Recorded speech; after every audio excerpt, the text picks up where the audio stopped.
not long ago, I got a nice little letter from my mother, and we tend to communicate now by letter because it goes much better than it does in person. And her letter was sort of chastising me for not being more responsible for my children, who are adult and married and have their own children. And her role model is that I should be there with them. And I moved away and sort of follow my own happiness and what I wanted to do. And so she sort of, used this letter to yank me back.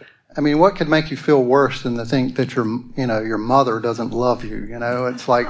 Or that she disapproves of you. Right, in other words, right. She activated some very old ideas. Exactly. Yes. So for a while there, I sort of became this person who was this, son whose mother didn't love him anymore, and who, was like, I just kind of projecting these images, and I sort of, stayed in that for a while.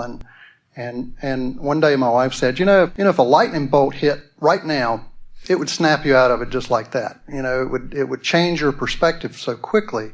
Or if we start laughing about something, you can literally feel the relief, the letting go of that perspective. And that's really what I'm wanting to talk about, is how we do lose ourselves and we feel bad about ourselves. And as soon as we kind of get back to who we really are, then we can feel it. But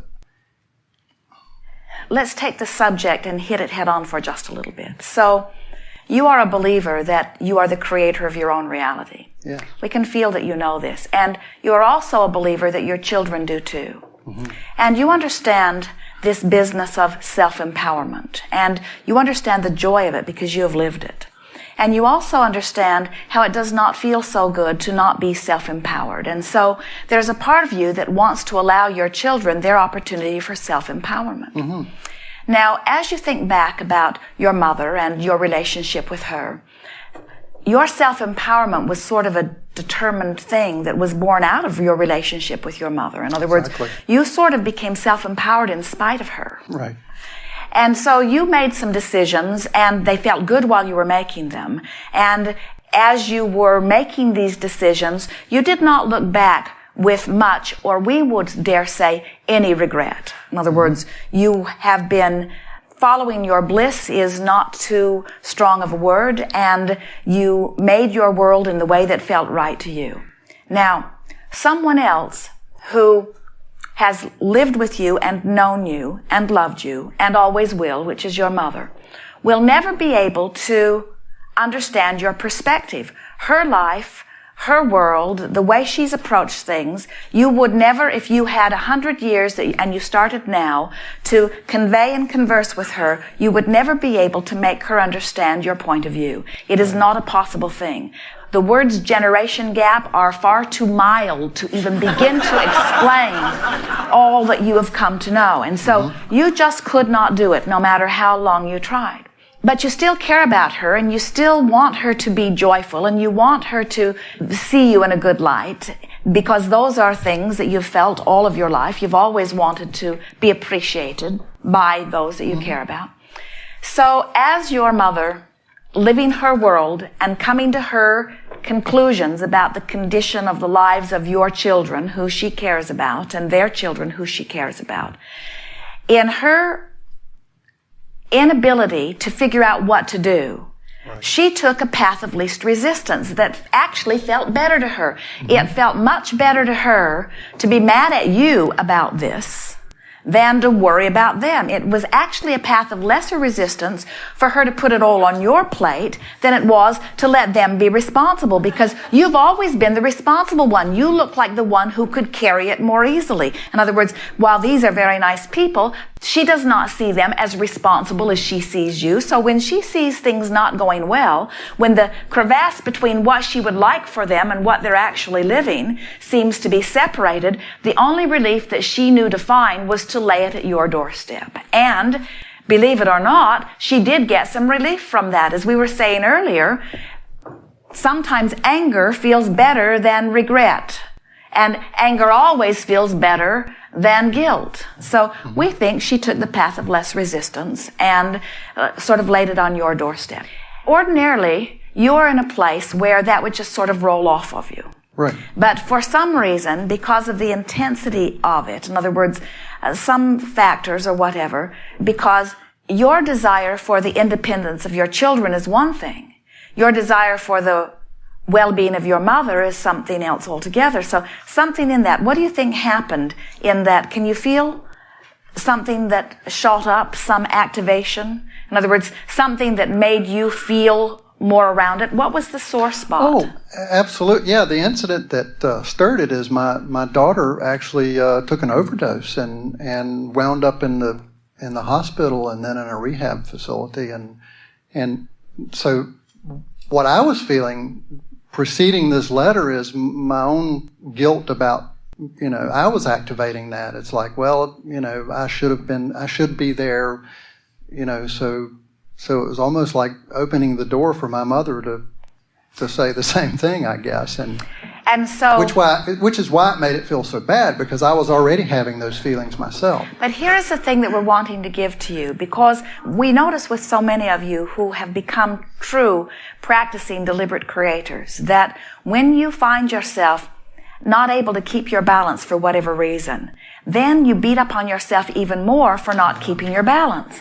And what we want to say to you is that we think the response of your mother, which was anger at you, was her rebalancing act. Okay, yeah. And we think then your retaliatory anger at your mother was your rebalancing act in part, and we think all of it is just fine. Mm-hmm. And when you think about it, what do you think would have been different if you had been there for your daughter?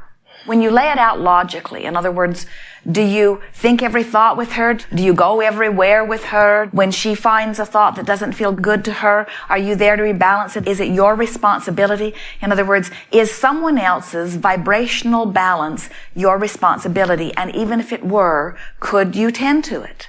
No. And what we are suggesting here, in fact, more than suggesting, we're laying it right out there. You cannot really know what anybody else is living. Now, this is a sort of chain of pain as your daughter finds whatever reason her struggle and her response, which sort of gets everybody else involved in it, and then your mother joins it, and then you join it, and then your mate joins you. In other words, it is quite a chain of pain. And somewhere along there, you have to stop and say, well, I'm not really going to take responsibility for this, and I'm going to find some thoughts that feel better to me. And so what kinds of thoughts did you begin to find that felt better to you? Or have you gotten there yet? Oh, yeah. I was able to reply to her and from a loving place. And so actually a friend of mine said, I was telling her this story, and she just said to me, you have to bless her. You have to bless your mother. And it sort of snapped the spell. Well, certainly you have to bless your mother, but here's the thing. Before all of this happened, you were in a much easier place to do that. In other words, right. That is your nature. But when something has happened that's gotten you out there raw and ragged, and someone says, you have to bless your mother, what we're saying is being mad at your mother might be a better temporary bridge. That did happen for a few days or weeks, and there can be some value in that. And we know this sounds strange to someone who is a proponent of positive attitude and speaking positive words. But understanding the law of attraction as we do, and understanding vibration, you just can't get there, from there to over there, not all at once. And so what we're encouraging is that you keep making the bridge. Nothing is more debilitating than to care about something that you can't do anything about. And you can't do anything about your adult children. In other words, you can want better for them, and you could maybe even begin to provide something for them, but in the long run, you cannot do anything about someone else's vibration other than hold them in the best light you can mentally and then project that to them. And sometimes distance makes that much more possible than being up close to them. Right. And so as something happens and you are in that great despair because you can't do anything about it and you really, really want to. So that is about as raw and ragged as a person can be, to have this thing that they want to do that they cannot do. And so you go from that deep regret or suffocating sadness to maybe a feeling of anger, to maybe a feeling of resentment, to maybe a feeling of blame. And it's not a bad bridge. And that feeling of blame, sometimes you can get carried away in that because you can blame that one and that one and that one. You can even blame yourself. And we wouldn't encourage you to stay there very long, but it is somewhat more life-giving. There's more air in it than that awful regret that you were feeling before. Mm-hmm. And then once you've bridged yourself that far, then you can be reaching for other thoughts that feel a little better, like, well, she needs to get hold of herself, and maybe this will snap her out of it, and maybe she was calling out in some way, and more of us have been responding, and we do want things to get better for her. And so you might move from absolute blame into an attitude of sort of pessimism, that we've been here before, and that it seems like, mild irritation. She's sort of raking us all over the coals. She's causing disruption in all of our lives. But it feels better than that terrible grief, and it feels better than that stronger blame. It feels more like frustration. And then you may be able to move from frustration to a sense of hopefulness. Well, maybe this will turn the tide. Maybe this will make a difference for her. Maybe this will get her attention. Maybe this dramatic thing catapulted her desires into a new place. Maybe those who rallied around her sort of got her attention. Maybe this will be helpful to her. And now you're in a place of greater hopefulness. And then you bring yourself back into alignment. But the thing that we want you to understand, and this is the most important thing that we've ever said to anyone, and certainly the most important thing you will ever hear. Your happiness cannot depend on what she figures out. Right. And your mother's happiness cannot depend on what she figures out. In other words, you've got to let go of that. And so you just do the best you can by bridging from grief into regret, into anger, into frustration, into hopefulness, into feeling better. And then you regain your balance and you come back into your own life. And what she does is what she does. Mm-hmm. Sometimes you can be a better bridge to your daughter from your place of despair. And that's the thing that we think trips a lot of counselors up and parents, is that you really don't want to go into the despair for fear you'll get sucked back into it, but you can't relate to them nor can they relate to you unless you're somewhere in the proximity of it, you see. Mm-hmm. And so out of all of this, maybe you understand more clearly now how she's feeling. Maybe the words that will come out of you will be more connecting in nature. Yeah, I have a much easier time connecting with her than I do with the other adults that tend to look at being responsible but I know that even at the distance and that I have from her, that I can be an influence to her that other people can't. Yes. And that's what I have to hold on to. Well, you are able to maintain your balance, but there's something even more important than that. Your balance and your alignment must be more important to you than your daughter's. Because if it isn't, then in time you'll have nothing to give her. Just like she has nothing to give her children right now. Right. Yes. And somehow that's tied up between my mother and I. The chain that sort of comes back around to that. Well, you see, here's the thing. Your mother has been willing, and still is, to give up every ounce of joy for the sake of her children. In other words, your mother, the pain doesn't bother your mother like it bothers you.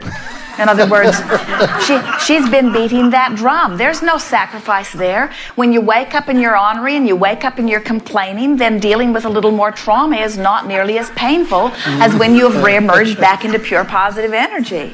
In other words, she can't relate. She does not understand what she's asking you to give up. In other words, to her, it's giving nothing up. To you, it's giving up life. Right, it is. She doesn't get that, you see, and nor will she. She's not going to hear that from you. Not till she's dead. Thank you. Yes, indeed.